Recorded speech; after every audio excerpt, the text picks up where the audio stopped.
Hey, what's up, everyone? Welcome back to another Thirsty Thursday live stream.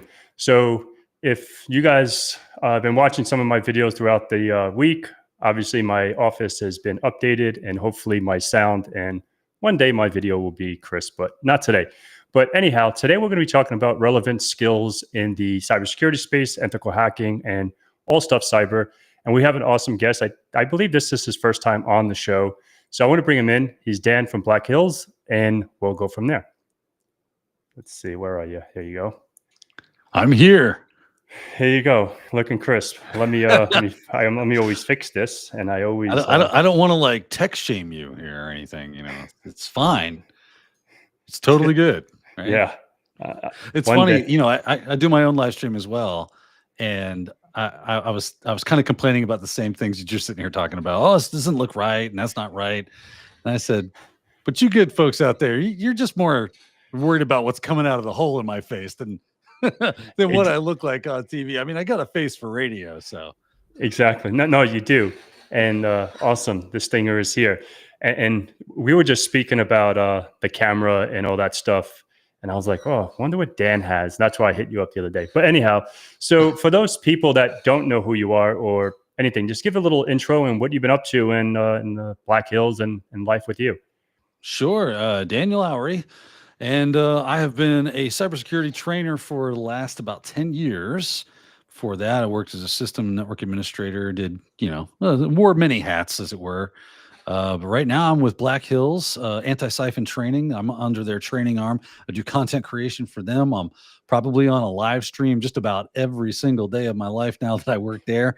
So I'm making content for their YouTube page. I'm making training content for their course library, which is going to be good for them because they really need some of the stuff.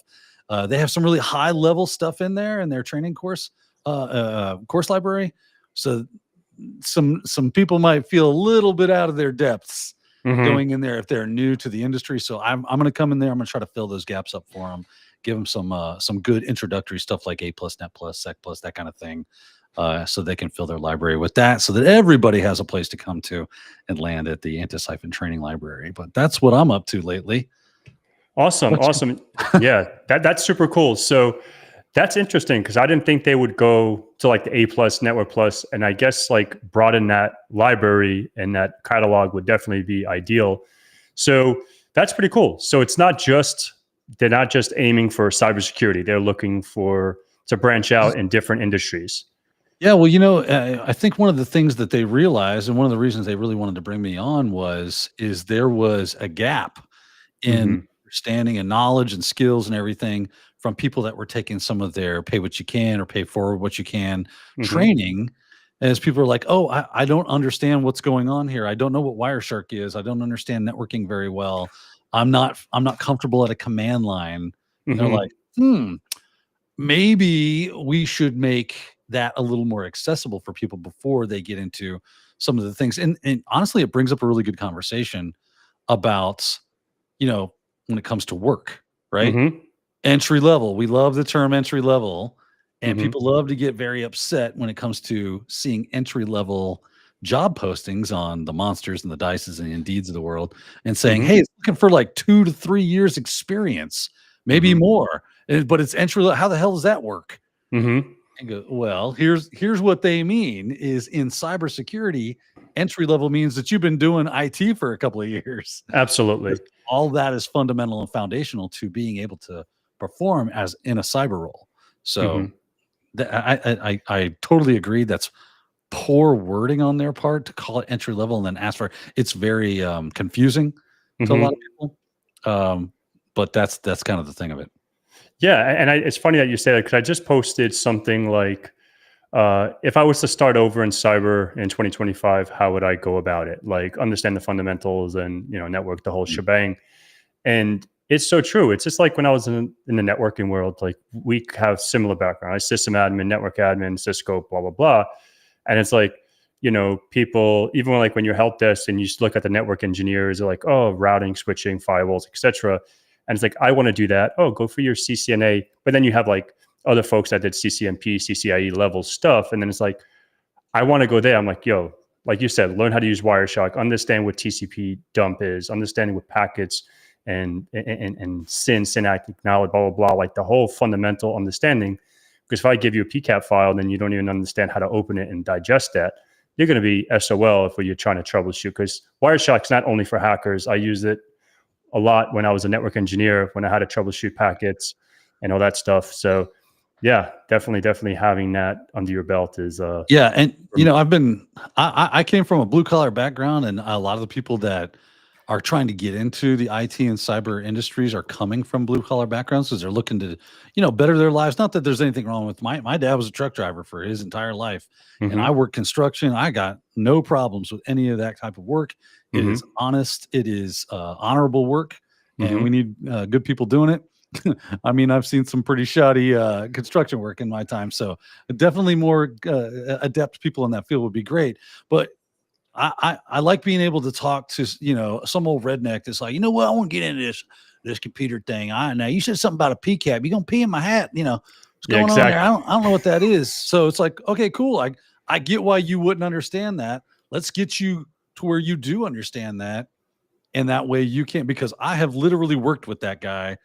And you would talk about Cisco. He ended up working for F5, running their main load balancers for doing things like American Idol and voting systems and things of that nature. So you literally can go from working in the peanut fields in Georgia to working for one of the largest, networking organizations on earth. So you just got to be ready to do a lot of work in between that, gain those skills and knowledge. And that's where I try to, because I understand that those people are definitely out there. And I just try to make that knowledge a whole lot more accessible than what we tend to get inside of a book or in a lot of training, unfortunately. And I think that's super important, because having that relevant and having, like, even when when you said folks from the peanut field or construction, like I come from a blue, you know me personally outside of this camera, and I come from blue collar, crazy upbringing myself.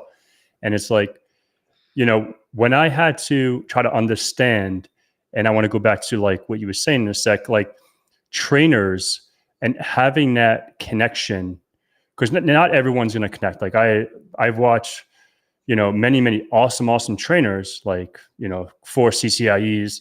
And when I was doing Cisco training, I just didn't get it. Right. And if I watch like Jeremy Chara or Keith Barker, and the way they explain it, and like yourself, I did watch some of your stuff, when it was just IT Pro TV and I had access and all that stuff. And it's like just that way to convey that message or convey that topic in a digestible manner versus just going off on a tangent or just like making it very dry. So having that like relatability, that's even a word in English, like, relate, that'll be definitely something that's, able to connect with. I don't know. Did you ever, like, when you came up before you were actually training, did you watch trainers to figure out a motion for it, or you just winged it and said, fuck it? I think it ended up being more of, because I took a lot of training. I did ITT Tech, right? So this was my first day of class at ITT Tech. I went there too. I went for a degree in networking, and it was September 11th, 2001. Wow. Yeah, that was day one. I got up that day, got to get ready for class, and you turn on the TV and you're like, what's going on here? This seems not good.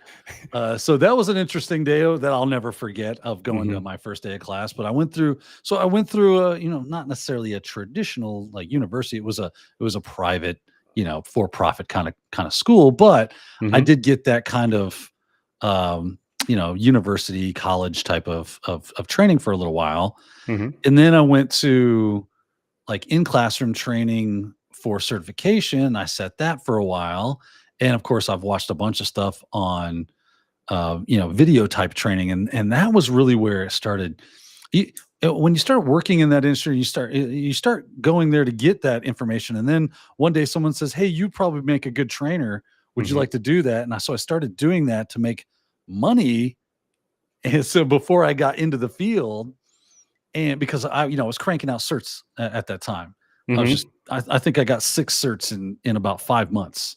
Awesome. I mean, I was a machine. I was ching, ching, ching, just banging certs out. So they wanted to give me a job. They're like, oh, you're very smart. once you go train. So I said, okay, I'll do that. And you start to see the problems. There's pros and cons to everything, right? Mm-hmm. And I tend to focus on negative things. Unfortunately, it's just a personality Yes, character likewise. flaw, I guess. Yeah. Yep. So I started to see like, why do we take 2 weeks to do an A+ course? Why is CEH a week long? That Yes. doesn't make any sense. Why is CCNA? This was certification training that I was taking at like a New Horizons, Mm-hmm. that kind of thing, right? Yep. And I'm like, how in the world? Because I already knew about Cisco a bit from being at ITT. We had to learn that and Yep. get certified as part of our degree. Yep. And I was like, there's no way you can teach a CCNA course in a week. It's just not going to happen. Like, Mm-hmm. oh yeah, that's how it goes. I'm like, and how much is it? I was like, whoa, Yeah. my entire tech track that I took there was like 25 grand or something. It was insane. Yeah. ITT Tech And is crazy. yeah, well, ITT Tech was crazy money. New Horizons was crazy money. All these organizations that want you to come sit in a class and have a traditional in classroom experience can be really expensive. Mm-hmm. And you're like, and then I only get a week of training. That's not a lot to digest some very hefty, technical, specific knowledge. And that's when you start going, man, that sucks. Right. Mm-hmm. Oh, okay. Well, let me try this video training. That's going to be better because then I can learn at my own pace or do like a live class online. And I Mm-hmm. can, and again, pros and cons. There are good things to all of those, Mm-hmm. but I kept the cons really pumped out to me. And that's when I was like, why is it always a voiceover PowerPoint? Why is it just a PowerPoint slide? When is the son of a bitch that's teaching me this stuff going to Mm-hmm. show it to me? Mm-hmm. Like get the PC up and do the thing. It's right there. If you say you know how to do it, why don't you just do the thing? Yep. I'm a visual learner, and a PowerPoint Likewise. slide, might do it, but probably not. Mm-hmm. It was dry. It was boring. I didn't like it. So when Don called me up and said, "Hey, let's be those trainers that we'd wished we'd always had," Mm-hmm. I'm like, "Yeah, let's do it." Right. So that's when I jumped on with IT Pro TV, and I was just me. I mean, we know each other outside of like the internet, Mm-hmm. and I'm just a big jackass that likes to have fun, just Mm-hmm. like you, like KevTech, and all the other people we hang out with. Yeah. We're just normal people that happen to have a decent set of skills in our head, but we also like to have fun Mm-hmm. and mix it up and not take things too seriously. And I think that's what people resonate with the most is like, Mm-hmm. yeah, if you're having fun, I'm having fun. If I'm having fun, you're having fun. And then it's engaging and you can take your time. That's what I'd love. That's why I prefer to do a recorded kind of like video library training, the Udemy's of the world, Coursera's, Pluralsight, whatever, Anti-Siphon. I'll go ahead and Yeah. pump us, right? Is that you can go back and you can watch as much as you need to. You don't have 1 week to get through that training. You have as much time as you want, Mm-hmm. right? As long as you got access to the library, you've got access to the thing that you need. You can slow it down. You can stop it. You can go really organic in the way you're learning. If something looks interesting and you're not really like checked out on it, you go, well, Mm-hmm. let me pause right here. Let me pull up Wikipedia. Let me get ChatGPT up. Let me get a couple of blog posts going and kind of like fill in that gap real quick. And then, okay, unpause. Let's continue. So you have a much more organic, like learning experience through Mm-hmm. that. So I find that to me, that's the apex. That's the tip of the spear when it comes to training is having access to a good course library of courses that you can learn from. Again, pros and cons. There's always good stuff about live on-demand training that you have somebody that you can talk to right there. That's a big pro and Mm-hmm. say, hey, I've got a question and they can answer that question. Yep. In a classroom environment, you got other people that are asking questions and engaging with you. You make friends, and that's always a good thing is building your network of people that you know that are in the same industry, have the same likes, obviously, because they're doing that same, they're learning that same skill. So again, there's always pros to every learning modality, Mm-hmm. but I just really think that live that on-demand training where you just log in, say, this is what I want to watch. I can pause, I can slow down, I can go back, I can skip forward, I can do whatever I want. For me, that's just the money. Yeah, no, facts, dude. Like I totally agree. And yeah, that's that's when I learned, because I went to ITT Tech for did my 4-year degree, did it in information system security and assurance. That was my degree. And yeah, I totally get it. And when I graduated from there, and then I was like, okay, I wanted to learn more. And then obviously that's when I did CBT Nuggets, because I was like, and it was not Pluralsight. What was the other one that was back then? Linda. I think it was Linda. No, Linda. No, yeah, Linda was one. There was another one. Oh yeah, what was the other? It started with a Another one, P. wasn't there? Yeah, CBT Nuggets. Chat will help hook us up. what were the online learning platforms in the mid 2000s? Yeah, exactly. No, but and then once I started learning, I mean, once I started watching those videos and like the labs and like the interaction with train signal, that was it. Train signal. Oh Thank you, yeah, Paul. yeah, I remember that one. Yeah, yeah, train signal, that was it. And no, Pluralsight, I think we said that, but yeah, train signal, that was it. And I remember going through Microsoft training and all that stuff. And I feel like when I would watch videos, like you said, totally, because I had I had in person when I was at ITT Tech in Fort Lauderdale, and I would just like go to class, and it was super dry, super boring. And I just test out was good. Test out, I think, was more to like practice exams, if I remember correctly. Test out, yeah, it was like a Test King and stuff like that for like brain dumps.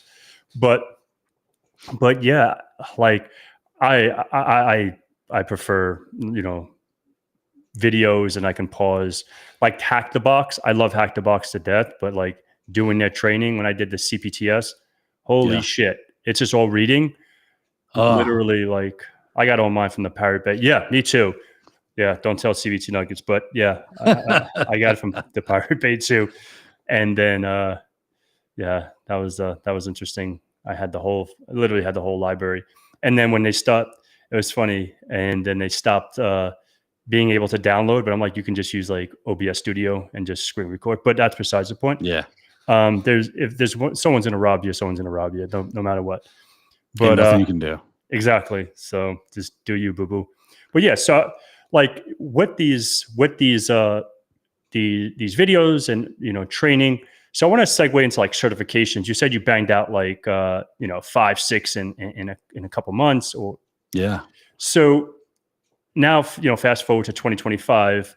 Now, like, where would you say, okay, like Pat doesn't, I'm still an electrician, and now I want to get into site or just IT and segue, because I like to touch on this, and this is, I used to always say, oh, you can get into cyber. Yeah, there's an exception. But I think always, like, if you go into the world of like IT and segue into cybersecurity, like you said, entry-level cybersecurity is an assumption that you have 1 to 2 years in IT and you understand what IT is, right? So that's something that's super, super important. So for those folks that are looking to get into cybersecurity, what would be like a path of certifications and stuff like that? Like, what would be your advice for someone? So certification is a fun topic, right? Because not all certifications are created equally. You got maybe the certification is okay, but you don't really enjoy the people that make the certification, right? I'll pick on OffSec for a second. Let's start there, right? They're probably the biggest shark in the water when it comes to having a certification that if you've got it in your hand, it can open many doors. Right. But they're starting to, a lot of things are changing with OffSec, and maybe it's for the good, maybe it's for the worse.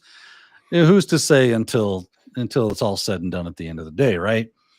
I will say that I think some of their training philosophy is a little, it was well intended, and I get what they were doing with the whole try harder thing. Nah. But it's more like try better, so you talk about HackTheBox, right? They got training as well. It's a lot of reading, but they're a very well respected organization. I think that a lot of people, when it comes to the training, and we'll move to certs here in just a second, and can misstep and think that if I give you everything that you need in a basically a text dump, then you've got what you want. And that I do need that as a student. But to have some people that you can really key on that do a really good job at delivering that information in a way that's understandable would really step up their game. So if HackTheBox were to and get a good trainer in there to help deliver that information as well as that text-based training, man, they would be a very big force to be reckoned with. I think that they could be bigger than OffSec Oh yeah. with their certifications and their training, and their cyber range is in my estimation, that's the best one on the planet. Yep. Right. I love them. So let's get into certifications and a path from I'm working as a fry cook. I'm an electrician. I'm doing whatever, but I've decided IT is the life for me, and cybersecurity the ultimate goal. You got to have a good foundational knowledge, and a lot of people always tell you, and I've been that person as well.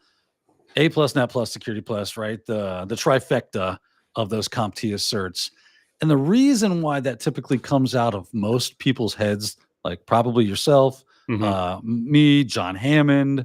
You basically name the online person that's talking to you about this stuff. We tell you that because we know you need that foundational knowledge, and it's a very good, well-trodden path to getting it, right? So there's courseware coming out of the wazoo. You go on Amazon right now and look up A+ study guide. Go on Amazon, look up Net+ study guide. You'll be analysis paralysis trying to figure out which one of the study guides to get. Yeah. Right. Because there's so many of them. You're like, well, this one looks pretty good, but this has more reviews. And, so you have Babette's Feast, right? It's a smorgasbord out there.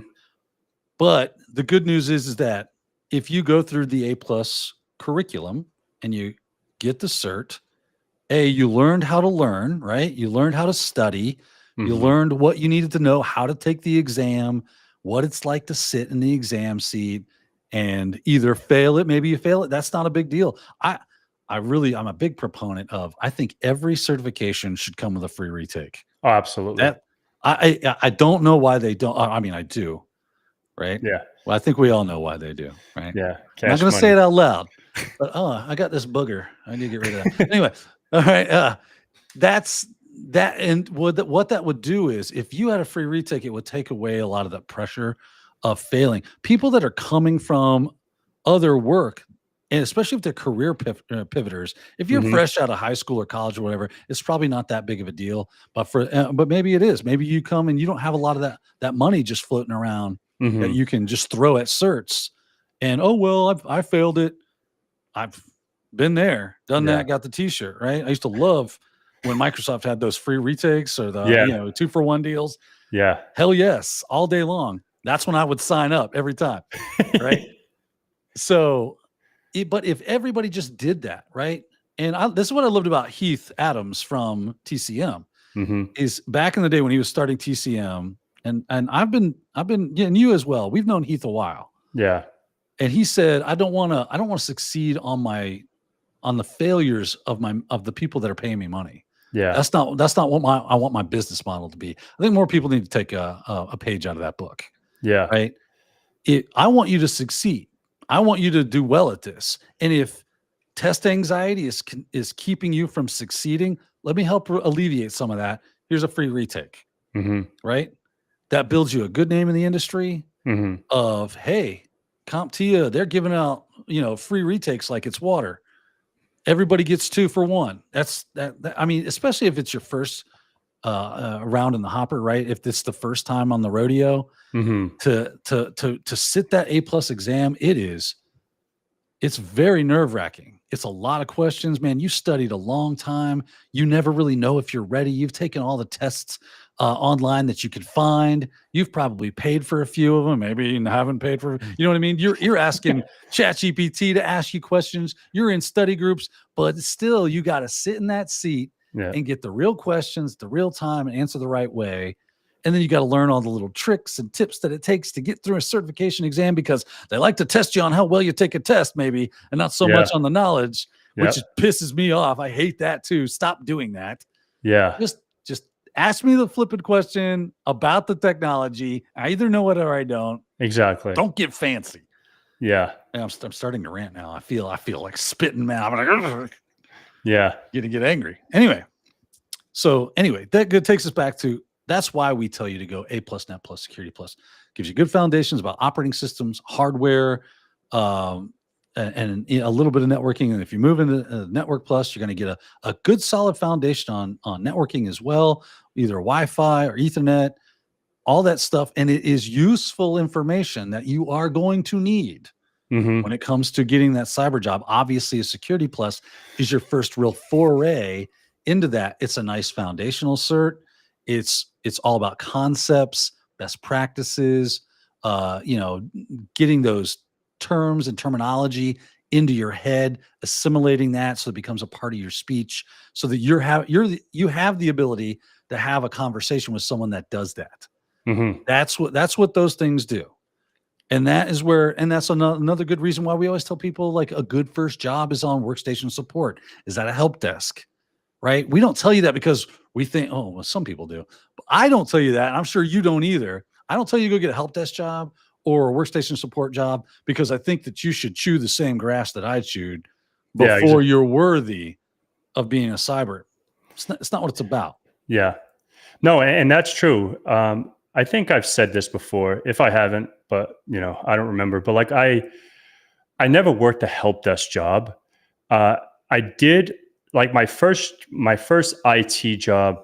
I was an electrician, and then a friend of the family got me into this world of computers, and I was like, yo, I'm too retarded for this shit. I don't think I can do it, But yeah, so I went in. I got onto a bench tech, whatever, like taking apart. 'Cause I used to take apart like VCRs and do stuff like that. Sure. But so then, and like back then, like I never really played video games, but I used to like crack like Time Warner cable, so you can get free cable back in New York. Anything to scheme, right? So you now, knew a guy that did that, not you, of course. Yeah, like out the block. So like when Jay was like, "Oh, like get into this world of IT," and I was like, "Okay." Then I went on the bench tech or whatever, and then he's like, "Okay, I try to take help desk calls." Like I was not cut out for that. Like I did it for like maybe 45 minutes, and I hung up on 3 or 4 people because I just couldn't do it.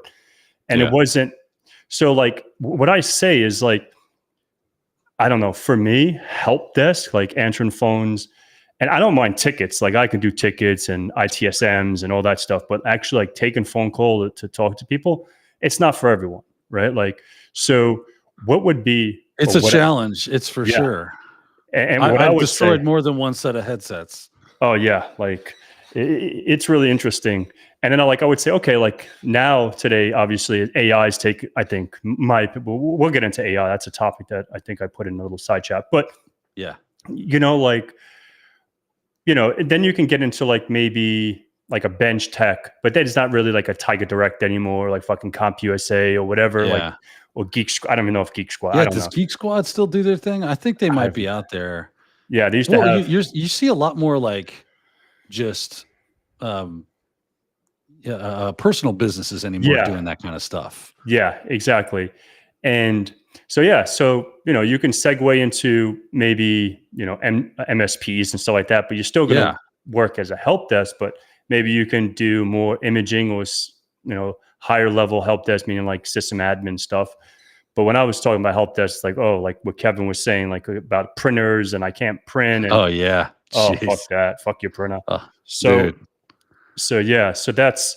that's that, and certs and all that stuff that you're talking about. Yeah, I'm a big believer in it. Like, now today, I do a lot of this stuff for the last couple of years just to give back to the community, because I hate when people ask me, or what do you think about? We'll hop on the HackTheBox thing. Oh, like, is HackTheBox good?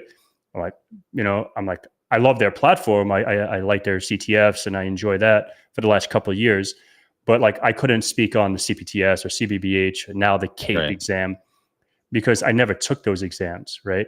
So, and I get, everyone gets shit on the internet. So like I took these exams to be more diligent about conveying or speaking on that exam, not giving it away, but like, okay, like I think it's way better than, OSCP.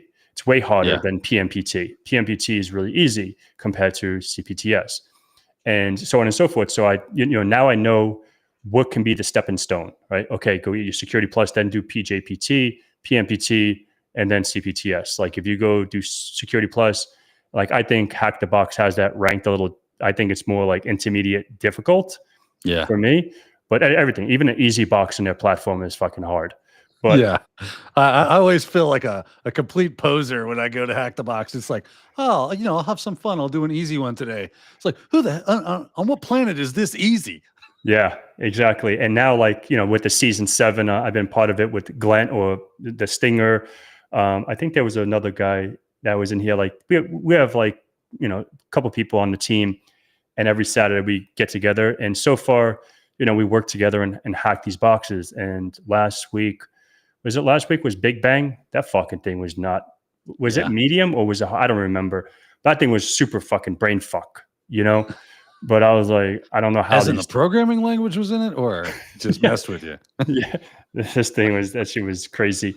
But talking about CTFs, right? Like, yeah, I get on this soapbox with John Hammond a lot because he's a CTF expert, and compared to the real world, right? Because we're talking about relevant job skills.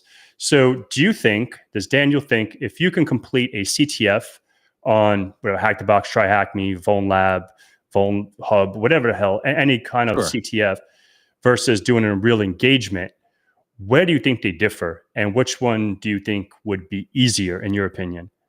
I love this question.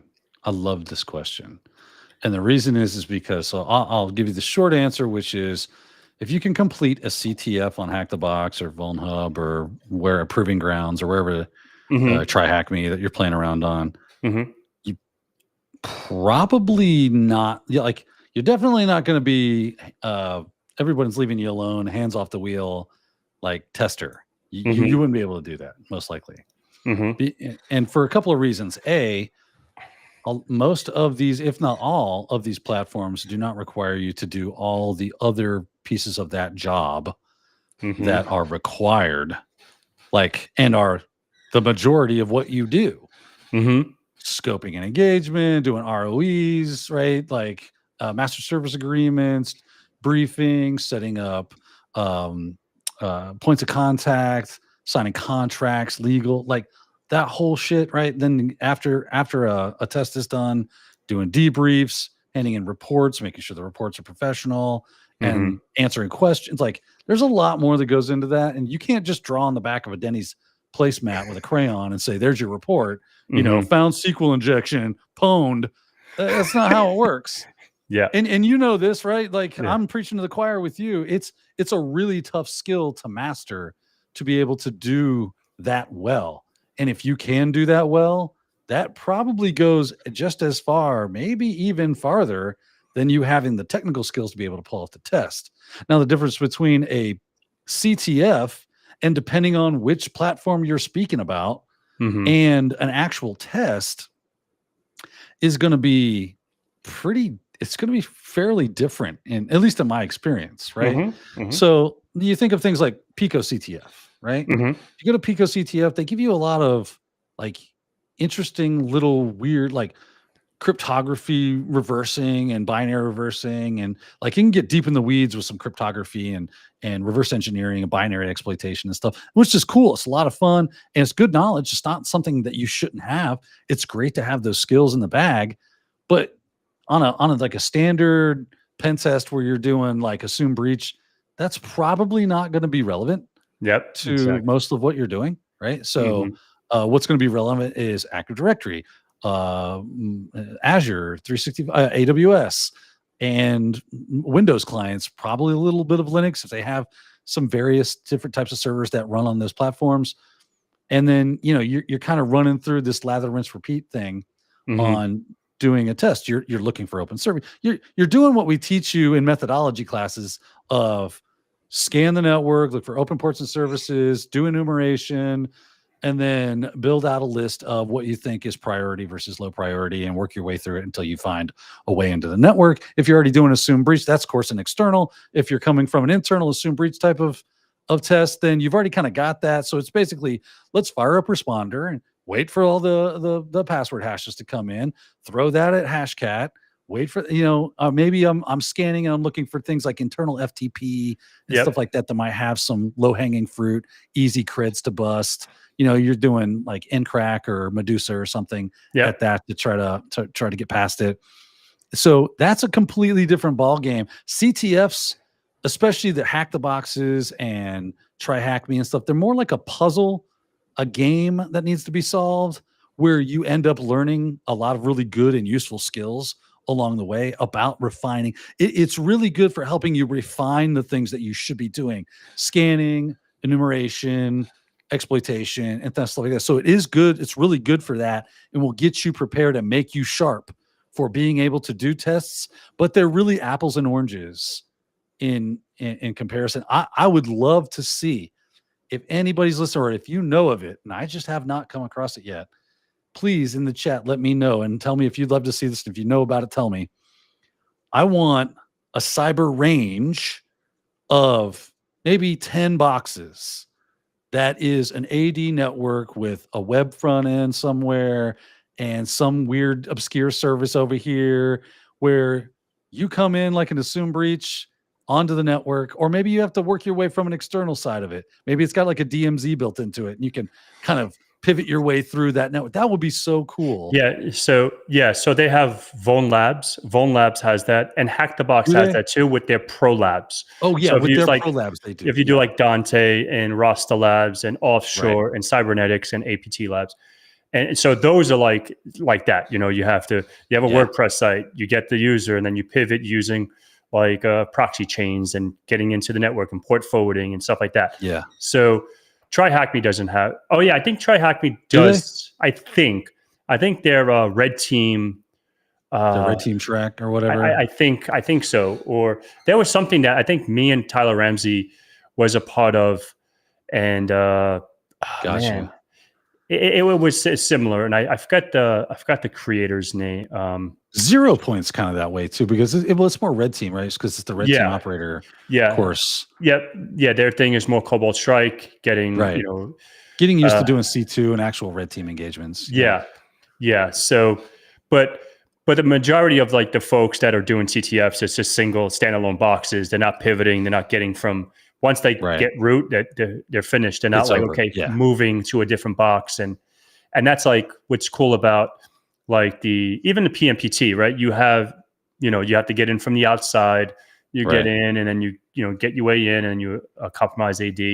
Same thing with CPTS, and those are the only ones. And I think the OSCP now has assumed breach. I think Paul took the new one, so he can probably speak on that. I'm not sure if he's still listening. Yeah, that's good that they moved away from that whole, because they originally were very standalone. Like CTF. Yeah, it was like five. The exam was like five CTFs. Exactly. 5 standalone. You have like a buffer over, a couple buffer overflows, and then like whatever else. I don't know. Yeah. Whatever. And that's kind of, that's what I mean. Like I love that OffSec was trying to make a more hands-on, and they were the pioneers, right? They were the first to come out and say, this is an actual hands-on cert. If you're over there with your CEH in your hand and you don't know what to do with it, come over here to OffSec and we'll show you what's up. We'll teach you actual exploitation and not just concepts and tools. Mm-hmm. And they were great when they first came out, man. And then when like EJPT and CPPT and all that came out from eLearn Security, I dug their format because it very much was that when it came to their exam. And I loved that it was almost like a scavenger hunt, right? You answered questions. It wasn't like OffSec where, you rooted a box and that's how you got points. But it was more like, hey, how many cross-site scripting vulnerabilities were in the web app on this network?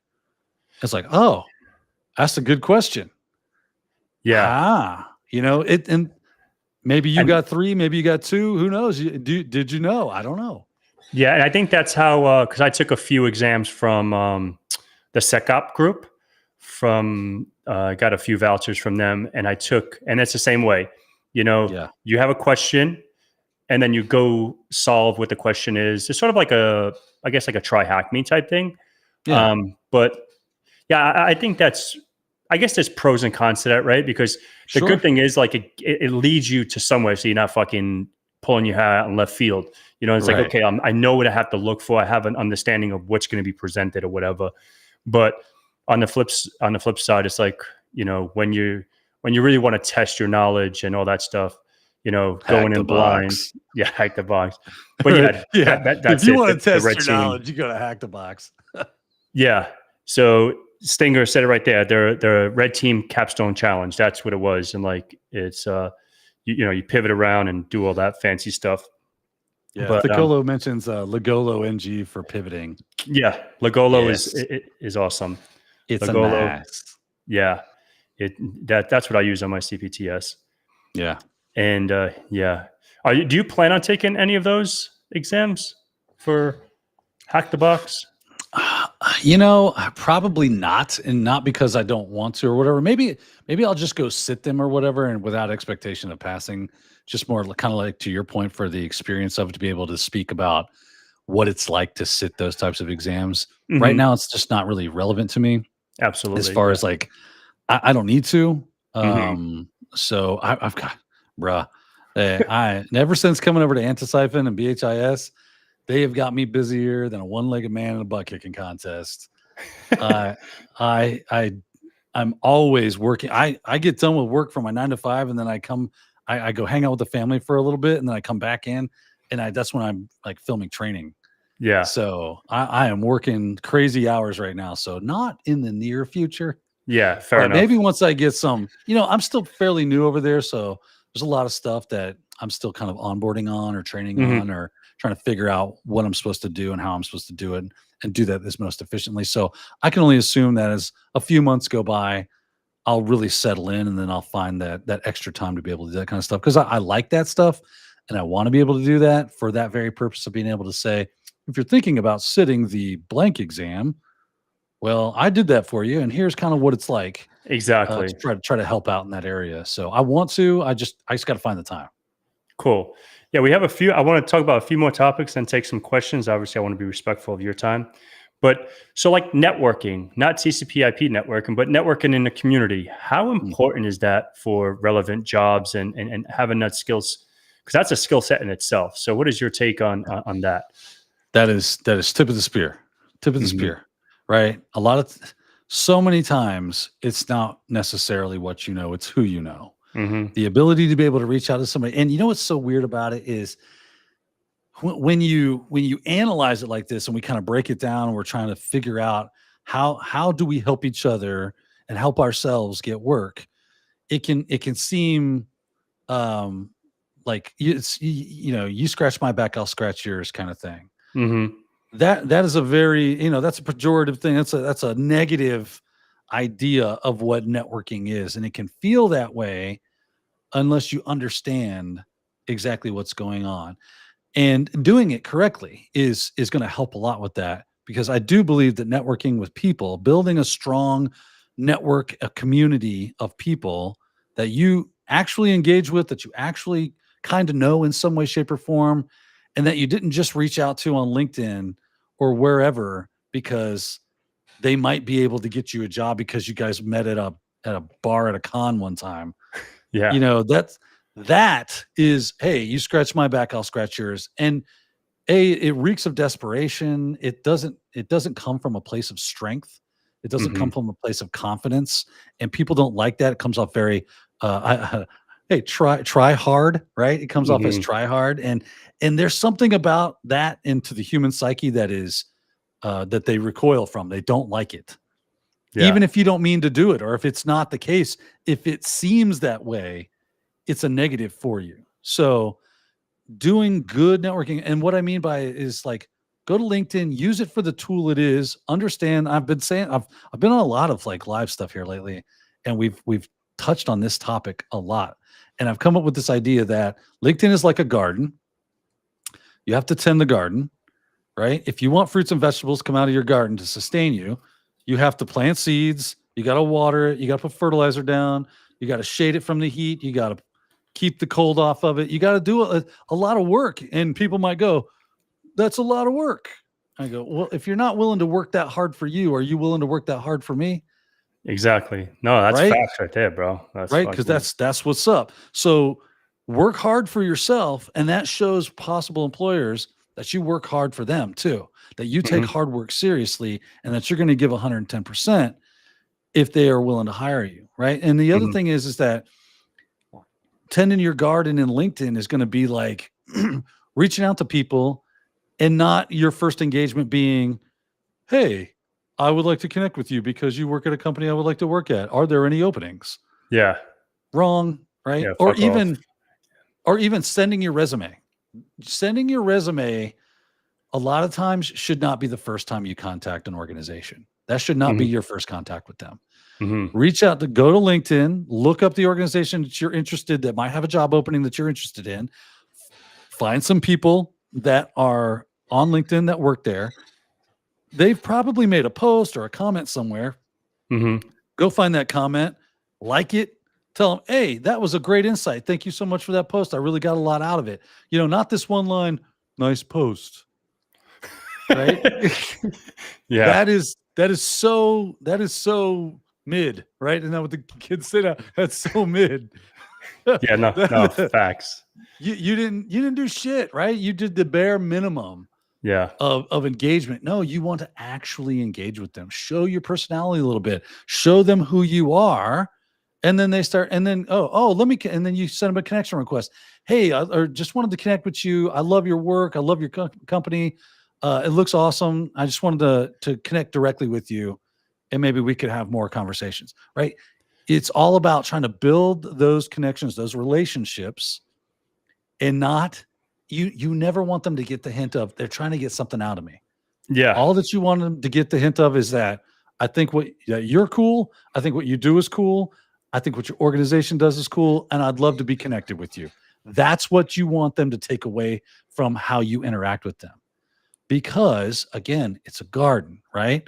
It's not Mhm. a magic genie that pops out and grants you a wish. That's not how LinkedIn works, right? It's a garden. You got to tend it. That's you planting seeds. That's you putting the water down. That's you throwing fertilizer on it, right? Yeah. I And love then that. it takes time. It's going to take some time. And you got to do this every day. This ain't just like a one and done. Hey, I did my LinkedIn and it's perfect.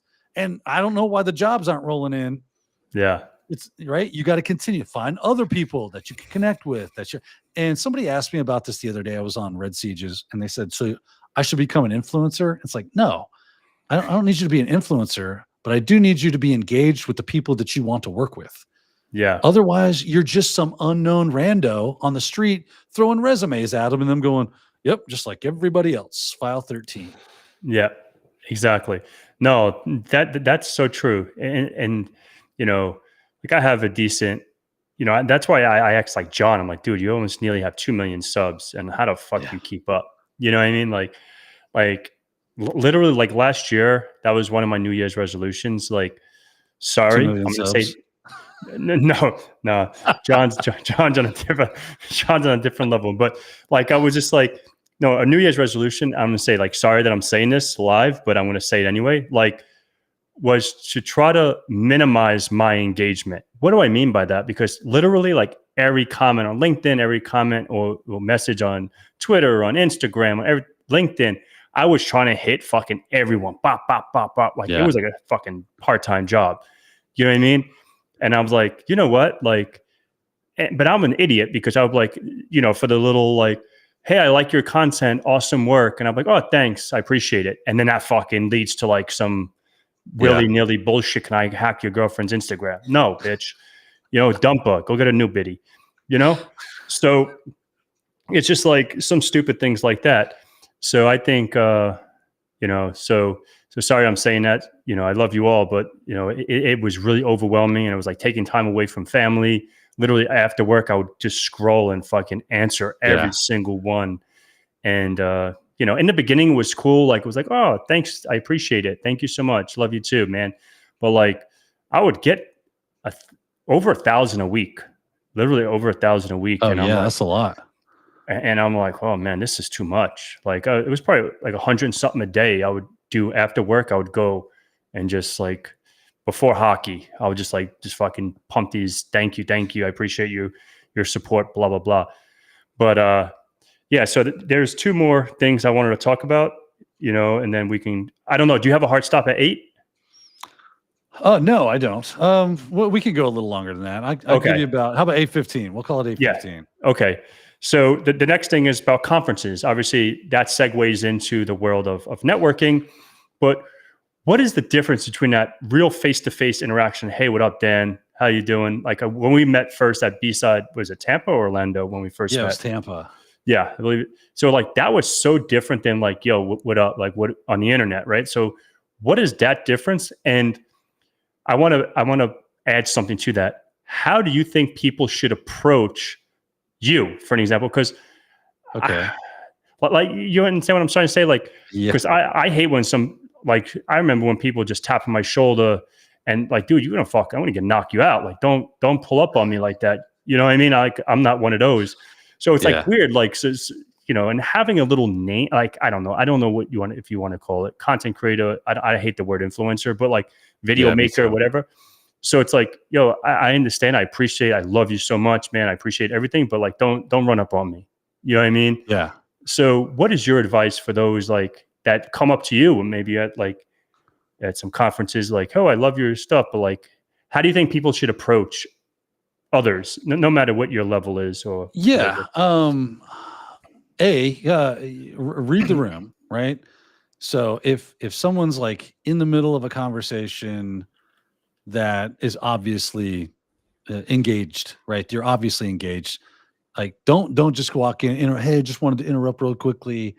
Love your work. That's great, and it's super nice that you guys, if you see us and you watch us online, or you've taken our training or done whatever, and you get that kind of familiarity with us to want to approach. I actually really like that you want to come up and talk to me, but obviously, it take a beat. And most people do. I would say that 99% of the time, most people are like, they get that. But every now and then you get that one person that just does not understand that you don't do that. You don't break someone's conversation so that you can just say hello. The little tism. The tism. They got a little tism. Yeah, that's right. TCM, right? That's I kid the Heath. It's too funny because he's a good guy. But I would say for me, the best way to kind of engage with somebody at a con in real life, if they're not doing anything, if they're just kind of hanging out and going through the con, walking and, looking at, hey, what's the next booth I'm going to go check out? What's the next track I'm going to listen to? That's totally cool. Walk up and say, hey, just wanted to shake your hand. I like your stuff. I would like to, I'd like to ask you a question. And if you just want to say hello, that's great. Just say hello and let that be that and go your separate ways. But if you want to engage, if you want to actually make a connection, and like Pat and I did, it's like have something to bring to the table, have something interesting to talk about, and bring it to the table. Think of Pat, I don't know how many AMAs you do, or just like lifestyle. I know you do Thirsty Thursdays every. You have people that are watching. You have this forum.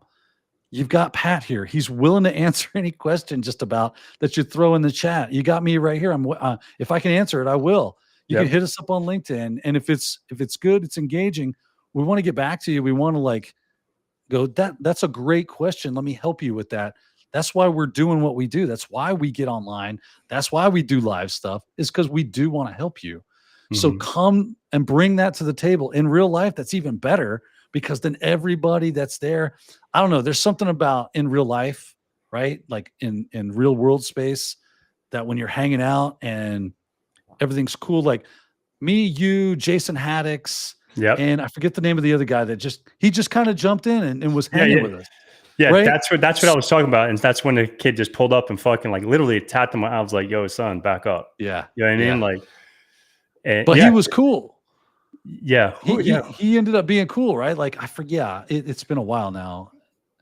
But he that was a great conversation. Yeah. He followed. We went to Firehouse Subs and he's hanging out with us. But I guarantee, like, our conversation was all about what's going on in this space. And I had questions for Jason, and I had questions for you, and you had questions for us. And like, it was crazy to be able to have that kind of interaction. Interaction. Thank you. Yeah. That was so much better than any online thing I've ever done, because it's not fun to wait for the delay and Yeah. and microphones over the internet, right? It's funny. It's a subtle little pause, but it can really block conversation from moving really well. So Yeah. it takes a little skill to figure out how to do that. And even then it can catch you at the right time.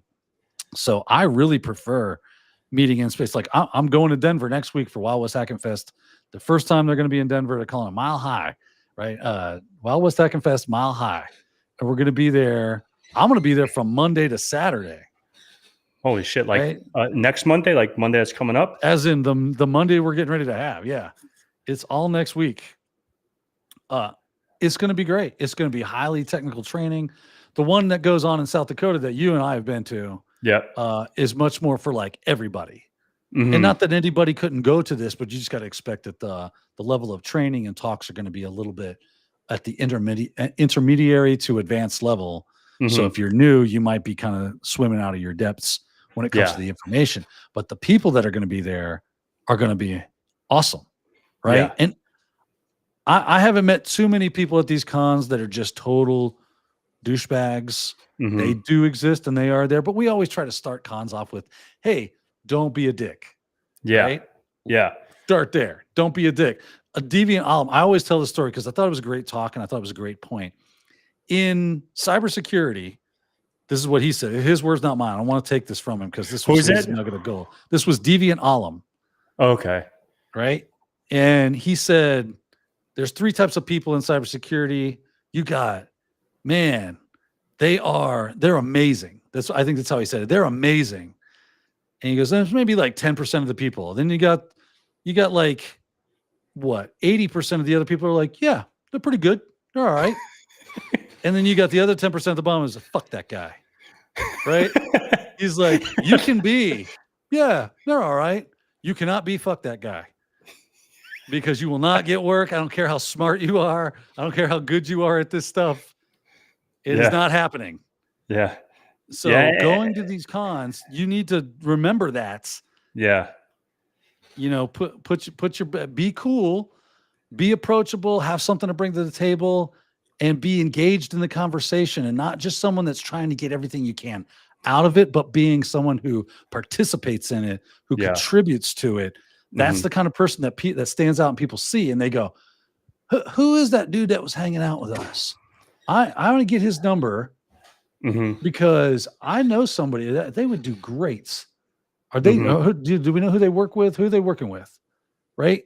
That exactly. Oh, we'll find out. We'll hit them up. We'll go to dinner. We'll hit the bar, you know, go get some coffee in the morning or whatever. Yep. Conversations, man, that is listen, John Good says, Dan's takeaway from the stream, don't be that guy. No, don't be that guy. Trust me. That's I have seen it. It ain't pretty. Yeah. So this is a last topic, and then we'll get into questions, and then we'll call it evening. So AI for jobs, right? Like I use AI probably 85% of my stuff, even my posts, you know, I just put in my idea and just let that thing spit it out, and I'll make some mods to like tweak it for my. So what is your take on AI and cybersecurity as a whole? Like, what is your take on it? It's a tool, right? Yep. Right now, I'm talking about right now as it sits. It's a tool, just like anything else. Like Google. Google is a tool, and this always happens, right? Where something new and groundbreaking comes out, and we're all going to be out of work. I think it was John Strand today was talking about this very thing. He said that Luddites were worried that looms were going to change the textile industry to the extent that they would be out of work, and that was going to be the end of the industry. So they ran around towns and they were destroying looms to stop people from making cloth with them. Right? They were against the technology. And he said it was the people that kind of just embraced the technology as a tool and evolved with it that continued to work, and the Luddites did not, right? Because there's nothing you want. Once Pandora is out of the box, you can't put it back in. I guess that's not the right analogy. Like Pandora was the chick. She had a box. Once it was open, all the bad shit that was inside of it could not be put back in, right? It was out in the world, and that's how technology works. Once somebody figures something out and it's out in the world, there's no putting that genie back in the bottle, right? So you could either rage against the change and die off and become extinct in the industry and go do something else, or you adapt and you move forward and you go, okay, well, how can I use it? How is it relevant? How can I work? And I remember when it first came out, it was like hard nose about like, you cannot use AI for this, that. AI is not allowed. And now it's like, are you using the AI tools we've given you? It got adopted so fast, and for good reason. It's a really good tool. You still need to have a good set of skills and knowledge because it is far from perfect, right? So you got to be able to go, okay, I see what you're telling me here, Gemini, but you're a bit of a moron because that's not exactly right. But I'm gonna take what you're giving me and I'm gonna go in the right direction with it. And a lot of times it can be really good with that. Me and you were talking about this with Jason, right? Jason, yeah, because his talk was on it. Remember, he had his own little models. Yep. And how much he was able to leverage AI as a useful tool for not just, hey, write me a little bit of code so I can do X, Y, or Z, but basically help me find the vulnerabilities in this application and help me write the exploit and the paths through it into the system, and training the model correctly and working with it and learning how it worked. He could have done it by himself. It just made it faster for him. Absolutely. So the way I think it is impacting the industry right now and will for a while is it has raised the bar to entry, right? Because now everybody can code because you just got to go ask ChatGPT to write me a program to do X, Y, or Z. Yeah, that's what I do. Right? Listen, I can sit there and read through Python docs all day, or I can go, I have a feeling like I know about how this is supposed to work. Let's ask ChatGPT. Okay, that looks right. Oh, that needs a little tweaking. Let me grab that as a template, throw it in my text editor, clean it up like it was my own, and spin it up. Okay, yes, now it works. So you're still going to have some knowledge, but it definitely speeds things up. It makes things faster, makes things more accessible. So again, to me, it's just a really good tool.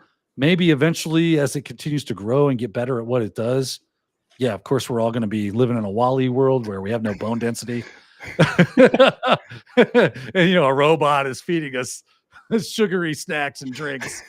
We're just big blobs of people. But until that day comes, I'm going to use it like it can be used, which is as a tool. And I'm going to look for innovative ways to use it as a tool so that I can stand out in my industry. And that's what you should be doing. That's how you should be using it for jobs, is to be able to put that on your resume that, I don't want to use the term prompt engineer necessarily, but to be able to put on your resume that I have vast experience and hands-on with multiple LLMs and AI technologies in the realm of being able to build and work with cybersecurity. That's going to be great. And then of course you show that work in a GitHub or something to that effect to say, oh, yeah, and you put it in the code. AI helped me build this, but this was my idea. This was the impetus. Heavily comment your code so that they can see, oh, yeah, that was all your idea, but you just use ChatGPT or whatever to help you get through it. I think that's totally acceptable. Still build stuff on your own so that you can be more proficient and effective with that stuff. So you don't have to lean on it so hard. My friend Justin, that dude, I can ask him something about Python. He's like, oh man, he's a big old redneck boy from Virginia. Right. Yeah. I know all these rednecks that do IT. Right. And he's like, oh, you just do this, that, and there's a splice into the tuple. You're like, oh yeah. How do you know all this? He's like, oh man, I just build web apps all day and stuff with Python. And he was a material science major and was going for his PhD in material science. So he did a lot of like research and analysis, and he used Python, like machine learning, data science and all that shit. Right. Yeah. And I have a friend, I'm not going to mention his name because he likes to stay anonymous, but like he's, on the CTF, like, and literally like we were like, our whole team was, I think it was, I don't know if it was Backfire or Big Bang. But literally he hopped in 4 minutes. He was like, and then he knew exactly what it was, the exploit to use. And I'm like, how the fuck did you do that? Like, so there's people out there that just can look They're at just a on problem. another level. Yeah. Yeah. And yeah, I love him so much. He's helped me so much. And it's like, he's on some other shit, but we only have 10 minutes. So let's get to see if there's any questions. I saw there's a few, and I wish Devin was here to help with this shit. Fucking Devin. Where is he when you need him? So thank you, John. Thank you, Kevin. Oh, Dan, want to see us arm wrestle? Yeah, maybe one day. Maybe one day we'll get that on the book. With this shoulder, I couldn't arm wrestle a little girl at this point in time. I do love arm wrestling though, and I love that you're like the only person I know that's into arm wrestling. So anytime you want to talk arm wrestling shop, what do you think about Brian Shaw coming up? Right? Yeah, I can't wait to see him and Levon go at it. Yeah, and Levon's son is fucking killing it too. Like he's like 6'6", and he's like 260 pounds, 270 pounds. Well, Brian Shaw's even bigger than that, right? He's like 6'9" or something. 6'9", he's crazy big. And he like beat like 2 fucking people up in the ring. He just like throws them around like a rag doll. Yeah, that guy's on some other shit. Yeah. Let's see let's see what else in here. ITT tech, blah blah blah. Training signal. I'm just trying to see like there's any good questions. Blah blah blah. I'm just trying to go all the way up and then come down. Try hard. It's not really a question. So blah, blah. Green teas. Yeah, my crack. Oh, Zachy Boots. I didn't even see him. Oh my god! As soon as FOMO Pat. Yeah, Zach, I need to hit you up, man, and get you back on here. I don't know, sports ball. Yeah, sports ball. Go lefty arm wrestling. Oh, I didn't see Zach in here. What's up, Zach? Yeah, I'll do lefty. I think I'm stronger with my left hand, to be honest. But I'm ambidextrous, so that might. Yeah. I don't tell a lot of people that's my little secret. So now people probably know. So if you arm wrestle me lefty, I'm just as strong. Just as strong, yeah. Son of a bitch. Geek Squad sucks. yeah. Like I'm just as strong on my left, and that's why, like, if someone says, "Oh, I'm lefty," I'm like, "Oh, perfect. That's fine." You know, I'm really well. And you know what's funny is a lot of people, and you know this because people that weight train and bodybuilding and stuff, it's a completely different thing than being arm wrestling strong. Oh, a lot of that is technique, and they build up muscle and strength in areas that doesn't normally get used, which is what makes them really good at arm wrestling. Yeah. So super, super true. Like I have a buddy that lives in Delray, like where I was living, and he's huge. Deadlifts, I don't know, 600. I don't know. He's fucking crazy. He's huge. Oh yeah. And I was scared, literally. Like my friend's like, "Dude, arm wrestle John." I'm like, "Nah, son, my nigga, that dude would break my fucking arm." But I ended up doing it. I was like, "All right," like, he couldn't move my arm, he couldn't move me, and then I'm like, "All right, you want me to go?" And then I didn't really, because I don't want to get hurt, and I don't want to hurt him. Of course. But like, so you really, that's a totally different. But he'll out, benches 500 pounds. I'm lucky I can bench 225 pounds. It's a whole different. Whole different techniques, but that's blah blah blah. Kaiser, I saw you for a second. I'm not sure if he's still there. Red team, blah blah blah. John V, thank you so much. Took me 2 years to get started hands on. Blah, blah, blah. Green tea, thank you, Glenn. So Dan, some of you have had. All right, awesome. CISSP, that was a pain. Nice. That exam. I did not envy anybody just going out for the CISSP. I understand its relevance and its usefulness in the space. And I was talking to Mike Saunders from Red Siege about that because I was like, "Mike, you got your CISSP?" He's like, "Yeah." I go, how relevant is it to you as a pen tester and a red teamer? And he said it was super relevant, actually. I was like, "Okay, you're the first person to tell me that. Explain that to me." And he said that it helped him do a really good job at risk analysis. Mm-hmm. And when you're delivering the report and the debrief to your clients to tell them this is where your vulnerabilities are and this is the risk that you're willing to accept, or I forget the things you do with risk, right? It's like escaping me right now. Transfer or all right, accept, transfer, and what I forget the anyway. He goes, it helped me better explain that to them and give them a good risk analysis. I said, yeah, that's something that's really difficult for a lot of people as far as understanding how to label and categorize risk for people. How do you do that? And then, of course, it did ultimately come down to the idea that a lot of it does. The foundation was from the exam and what he learned in the exam on how to do that, and the rest came from his experience. So I was like, okay, so it's an art and a science. He's like, yeah. So it starts off with, here's the foundations of what risk is and how to kind of categorize it and calculate it. And then you move from there from your experience to be able to say, in my experience, this is going to be a much higher risk for you to absorb than it would be if you were to just, actually do something about it. So you might want to focus in on these mitigations and so on. So yeah, anybody that's taking CISSP, there is usefulness for it. Just dig in there. And again, it's one of those exams. I feel like they're just trying to see, put you through the fire. Yeah. And that's what makes it quote unquote valuable.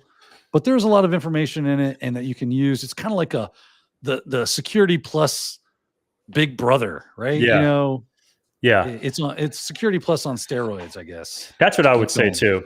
And just to be cautious of time, this is the question. And yeah, Kaiser, you're right. Yeah, it definitely melted my brain too. And I don't think it's super relevant to pen testing, but it definitely helps to debriefing and reporting and all that stuff. And that is a good point. And Hoodie, yeah, ISP arm wrestlers. Yep. Okay, we're looking forward to meeting everyone on the team. But so in regards to the relevant cybersecurity skills topic, what would you guys say is your top 5? And you go, and then we'll call it a night. Oh, you want me to go first? Go for it. It's all you. All right. Top 5 cybersecurity skills. Okay. I would say top 5 cybersecurity skill is, man, if you really want the cheat code to cybersecurity, it's going to be soft skills. Mm-hmm. Right? Because I can't tell you how many people I've met that, and I asked them this question. It's another good reason to go to cons. Go to each one of the vendor booths because they're going to have somebody that's technical, or it has been technical in the past. This now is like, hawking their whatever software suite or whatever they're doing, and ask them, you guys do testing, you do consulting? Yeah. Okay. What are you looking for in a candidate? I'm asking for a friend, right? Not for myself, but in general, if I was to put it out there, what are you looking for in junior testers, junior consultants, people that you're willing to bring on your team and give a chance to? Almost invariably, it was, we're looking for the right person. We're not, they said, and a lot of them would say something to the effect of, I can get you trained on the skills that we need, but I can't train you on being the right person. Fair. And if you're able to talk with our clients, you're able to be able to engage with them in a way that makes them happy, I'll teach you everything you need to know when it comes to the technical side of things. We'll get you all the training in the world. He goes, but that stuff, it's like, you have to want to develop that. You have to want to be good at that, or you're just naturally good at that. And if we find those people, those are the ones that we really want to hire, and we'll just train them on the stuff that they need to learn. Yeah, facts. So obviously, soft skills, obviously technical skills, communication, being a good person. Like you said, don't be a dick. But is that number, the 10%?